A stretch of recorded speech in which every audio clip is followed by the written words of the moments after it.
तो वामपंथी लोग हैं जो जो हमारे यहाँ का नमक खा रहे हैं और दूसरे का गुणगान कर रहे हैं, उन लोगों को ख़त्म कर देना चाहिए। और हमारे जो सामने जो अपोनेंट लोग को ही खत्म कर देना चाहिए। जिस तरीके से उनकी आवाज़ को हम दबाए, यह कम होगा। हम तो कहेंगे मोदी जी को कि उनको बीच चौराहे पे खड़ा कर कर गोली मार दिया जाए। लेकिन वो वीडियो तो फेक निकला। फेक कैसे निकला? फेक कैसे निकला? में कहा गया, कोर्ट में कहा गया फेक निकला, पर वो वीडियो तो उसी जेएनयू कैंपस का है। मतलब वो वीडियो डब करके आया था, ऐसा कोर्ट में साबित हुआ? नहीं, ऐसा साबित नहीं है सर, ऐसा साबित नहीं है, गलत है। तो जेएनयू को बंद कर देना चाहिए। जेएनयू को नहीं, मोदी जी को वोट हम लोग इसलिए दे रहे हैं कि मोदी जी आए तो हम गर्व से कह रहे हैं कि हम भारतीय हैं। पहले नहीं कहते थे। पहले हम कहते थे कि गर्व से हम भारतीय हैं, पर देखिए आप लोग सब कोई स्टूडेंट लोग हैं, सारे लोग औरंगाबाद के छात्र हैं। हम सीधा पॉइंट पे आके एक चीज़ पूछते हैं आपसे कि पिछले 10 साल से प्रधानमंत्री नरेंद्र मोदी की सरकार है केंद्र में। उन्होंने अपना, जब वो लोग मैनिफेस्टो जारी करते हैं या कुछ भी बताते हैं काम के बारे में, तो बताते हैं कि 370 हटा, राम मंदिर बना, ट्रिपल तलाक कानून आया, लेकिन रोज़गार की बात नहीं है और युवाओं की बात नहीं है। तो आप लोग को रोज़गार चाहिए या 370 या राम मंदिर? क्या आप लोगों का इस पे मानना है? देखिए, हम लोग युवा हैं, हम लोग पढ़ रहे हैं, अभी हम लोग का संघर्ष का घड़ी है और युवा संघर्षशील हैं हमारे भारत के, और ख़ासकर हमारे बिहार के युवा संघर्षशील हैं। तो हम लोग रोज़गार तो हम लोग की सबसे पहली प्राथमिकता है, पर राम मंदिर का आपने बात किया, राम मंदिर से भी रोज़गार हो रहा है। शायद आपका देखने का नज़रिया गलत है। राम मंदिर जो अयोध्या में राम मंदिर बना, वहाँ का आप पहले के अपेक्षा में वहाँ टूरिज़्म बढ़ा। और आज आप पता कर लीजिए, पूरे भारतवर्ष में अगर सबसे ज़्यादा अगर ट्रेन की अगर बुकिंग अगर हो रही है 2024 में, तो वो अयोध्या की हो रही है। अयोध्या में कई होटल खुले, कई धर्मशाला खुले, जो छोटे से लेकर बड़े बड़े पैमाने तक। वहाँ जो प्रसाद चढ़ रहा है वो भी तो एक रोज़गार है। वहाँ जो पूजा अर्चना हो रही है उसमें भी तो रोज़गार है। वहाँ लोग जा रहे हैं, आने जाने का जो ट्रेवलिंग का जो है, टूरिज़्म का, उस पर भी तो बढ़ावा मिल रहा है। अगर हम लोग अपने यहाँ, आखिर आप किस तरह का आप रोज़गार मांगना चाह रहे हैं? अभी जो हमारी जो एनडीए की सरकार है, इसकी जो नया जो शिक्षा नीति है जो मोदी जी की, यह शिक्षा नीति आपको रोज़गार भी प्रोवाइड कराती है और रोज़गार देने की आप में समर्थ भी पैदा करता है। और नई शिक्षा नीति से हमको तो ऐसा लगता है कि हम युवा रोज़गार देने के लिए कैपेबल हो जाएंगे। हम लोग नौकरी करने के लिए नहीं, हम लोग नौकरी देने में कैपेबल हो जाएंगे। लेकिन आपको नहीं लगता कि ये जो चुनाव है, इसमें स्थानीय मुद्दे भी ज़रूरी होने चाहिए, औरंगाबाद के मुद्दे होने चाहिए? मतलब अगर औरंगाबाद में चुनावी यात्रा हो रही है, वोट मांगा जा रहा है, तो वो मांगा जा रहा है कि 370 हटा, ट्रिपल तलाक हटा, राम मंदिर बना, या सर्जिकल स्ट्राइक हुआ। पिछले बार तो सर्जिकल स्ट्राइक पे भी वोट मांगा गया था। तो क्या औरंगाबाद के या बिहार के लोकल मुद्दों पर, स्थानीय मुद्दों पर नहीं बात होनी चाहिए? हमारे यहाँ तो एक स्थानीय मुद्दा है भैया, जो बहुत ही मतलब हम लोग उससे परेशान हैं। हमको नहीं लगता कि औरंगाबाद का ऐसा कोई भी घर हो जो उस मुद्दे से परेशान नहीं है। या फिर हमारे जो स्थानीय सांसद हैं, उनके घर में भी गर्मी के दिनों में पानी का लेयर घट जाता है, जो कि वो बाहर से टैंकर उपलब्ध कराते हैं। हम लोग भी बाहर से टैंकर, हमारे पड़ोस में सोन नदी है, वहाँ से पानी नगर परिषद के थ्रू हम लोग को नगर में प्रोवाइड कराया जाता है। हमारे यहाँ एक श्री सीमेंट प्लांट है, उससे पानी का लेयर दिन पे दिन उसके वजह से स्तर हम लोग का गिरते जा रहा है। ये हमारा तो यही है कि सांसद पुनः, हम लोग तो भाई मोदी जी को वोट देने वाले लोग हैं, मोदी जी के समर्थक में हैं, तो हम लोग तो चाहेंगे कि हमारे आदरणीय जो सुशील जी हैं वो इस मुद्दे को उठाएं और यहाँ से लेकर संसद तक उठाएं, उनका यह कर्तव्य बनता है। अच्छा, आपने एक बात कही कि हम लोग तो मोदी जी को ही वोट देने वाले लोग हैं। क्यों सिर्फ मोदी जी? मोदी जी को वोट हम लोग इसलिए दे रहे हैं कि मोदी जी आए तो हम गर्व से कह रहे हैं कि हम भारतीय हैं।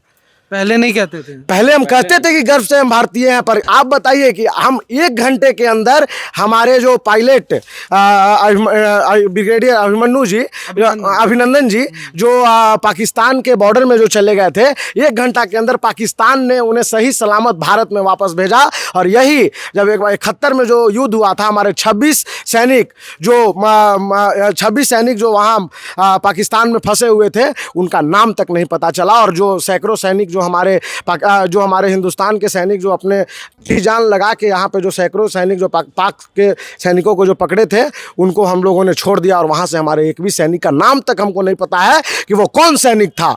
हमको ऐसा प्रधानमंत्री चाहिए जो गर्व से कह सके कि हम इस राष्ट्र के लिए जीते हैं, हम परिवारवाद के लिए नहीं जीते हैं।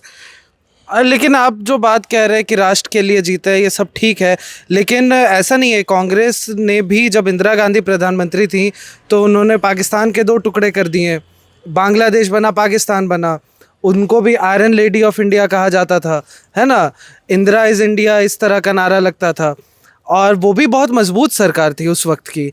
लेकिन वो उसके खिलाफ क्रांति बिहार से ही शुरू हुई, और कहीं ना कहीं जब हम लोग चुनाव को कवर करते हैं तो ये देखते हैं कि कई लोग असंतोष में भी हैं इस सरकार से, कि छात्रों की आवाज़ को दबाया जाता है, मीडिया की आवाज़ को दबाया जाता है। तो ये भी तो कहीं ना कहीं अंदरूनी समस्या भी तो मौजूद है इस सरकार के साथ।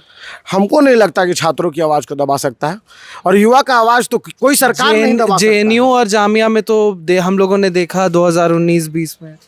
नहीं, हमको तो नहीं लगता। जेएनयू में जो लोग हैं जो बोलते हैं कि भारत तेरे टुकड़े होंगे, तो उनकी आवाज़ को दबाने के लिए तो हम लोग को जिस तरीके से उनकी आवाज़ को हम दबाएं, यह कम होगा। हम तो कहेंगे मोदी जी को कि उनको बीच चौराहे पे खड़ा कर कर गोली मार दिया जाए। लेकिन वो वीडियो तो फेक निकला। फेक कैसे निकला? फेक कैसे निकला? कोर्ट में कहा गया, कोर्ट में कहा गया फेक निकला, पर वो वीडियो तो उसी जेएनयू कैंपस का है। मतलब वो वीडियो डब करके आया था, ऐसा कोर्ट में साबित हुआ? नहीं, ऐसा साबित नहीं है सर, ऐसा साबित नहीं है, गलत है। तो जेएनयू को बंद कर देना चाहिए। जेएनयू को नहीं बंद, जेएनयू जैसे विश्वविद्यालय को बंद नहीं करनी चाहिए, वैसे विश्वविद्यालय तो और हमारे यहाँ खुले, हम लोग चाह रहे हैं। पर वहाँ पे जो वामपंथी जो संगठन है, जो भारत तेरे टुकड़े होंगे, अफजल जैसे जो नारा लगा रहे हैं, वैसे संगठनों को मिटा देना चाहिए। वैसे संगठन को भारत में रहने की कोई ज़रूरत नहीं है। और हम लोग का यही मानना है कि अगर हम लोग को अगर इससे अगर लड़ना है तो हमारी वोट हमारी ताकत है, इसीलिए हम लोग नरेंद्र मोदी जी को वोट देंगे। अच्छा, 3 समस्या बताइए जो आपको लगता है कि भारत में अंदरूनी तौर पे बहुत मजबूत तरीके से है, जिसको तुरंत खत्म कर देना चाहिए प्रधानमंत्री को। सबसे पहले कि हमारे यहाँ जो वामपंथी लोग हैं, जो हमारे यहाँ का नमक खा रहे हैं और दूसरे का गुणगान कर रहे हैं, उन लोगों को ख़त्म कर देना चाहिए। और हमारे जो सामने जो अपोनेंट लोग को ही ख़त्म कर देना चाहिए। नहीं, वैसे लोगों को साइडलाइन कर देना चाहिए। और हमारे जो सामने में जो राहुल गांधी जी हैं, मोदी जी के सामने में, वो तो जाके विश्व पटल पर भारत के बारे में बुराई कर रहे हैं। हम वैसे लोग को वोट दें? आप क्या चाहते हैं कि हम वैसे लोग को वोट दें जो जाके विदेशों में जाके भारत को और निचले स्तर पे गिराएं, कि हम वैसे लोग को वोट दें जो कि विश्व स्तर पे भारत के तिरंगा को और मजबूत करें? लेकिन अभी विदेशी स्तर पर, पूरे विश्व स्तर पर भारत को लेकर तो काफ़ी क्रिटिसिज्म हो रहा है कि अरविंद केजरीवाल को जेल हुई। अभी यूके ने भी बयान जारी किया, जर्मनी ने भी किया कि एक मुख्यमंत्री जेल में है, दूसरा ईडी के गिरफ्त में है, और जैसे ही कोई भाजपा ज्वाइन करता है तो फिर सारे चार्जेस हट जाते हैं। ये तो एक विश्व स्तर पे बात हो रही है, इस पे भी नहीं, इस स्तर पे हमको तो नहीं लग रहा है कोई बात हो रही है, शायद आपको लग रहा होगा। और बयान जारी हुआ है। नहीं, हमको नहीं लग रहा है कि ऐसा कोई बयान जारी है, शायद हम सुने नहीं है। और रही बात अरविंद केजरीवाल जी के, जो जैसा करनी करेगा वैसा भर नहीं पाएगा। उन्होंने तो दूसरे का रोपा हुआ पेड़ को अपना पेड़ समझ के उसका फल खा रहे थे, तो उन पे जैसे जैसे चार्जेस लगे हैं वो तो आपको शायद, हम पत्रकार हैं, आप लोग कवरेज करते हैं, आप लोग को ज़्यादा जानकारी होगी। हमको तो कुछ जानकारी है कि वो कई शॉप के नाम पर वेंडर लाइसेंस दे रहे थे, उसमें बोल रहे हैं कि आपको वेंडर लाइसेंस तभी देंगे जब आप हमको इतना पैसा परसेंटेज दीजिए। तो वैसे लोग को हम लोग मुख्यमंत्री कैसे, और वो भी देश के राजधानी के मुख्यमंत्री। हम लोग जब औरंगाबाद में युवाओं से बात कर रहे हैं तो काफ़ी एक अलग, जिसको कहा जाए, नज़रिया देखने को मिल रहा है। इसमें से एक नज़रिया जो है वो ये भी है कि जिस तरीके से छात्र स्थानीय मुद्दों पे बात कर रहे हैं, उसी तरीके से मतलब 370, राम मंदिर और बाकी सारी चीज़ों पर भी यहाँ पर छात्र जो हैं वो उस मुद्दों पर बात कर रहे हैं और चाह रहे हैं कि उन मुद्दों पर वोट हो। उन मुद्दों पर वोट कितना सही है, कितना गलत है, और किन मुद्दों पर वोट होने चाहिए, ख़ासतौर से औरंगाबाद में, आप लोग हम लोग को कमेंट करके बता सकते हैं। साथ ही इस तरह की तमाम वीडियो और तमाम बातचीत को देखने के लिए पीबी न्यूज़ बिहार और डेमोक्रेटिक चरखा के यूट्यूब चैनल को सब्सक्राइब करें और बेल नोटिफिकेशन दबाएं, ताकि जब भी हम लोग कोई इस तरीके का वीडियो अपलोड करें आप लोगों को इसका नोटिफिकेशन मिल जाए। बहुत बहुत शुक्रिया।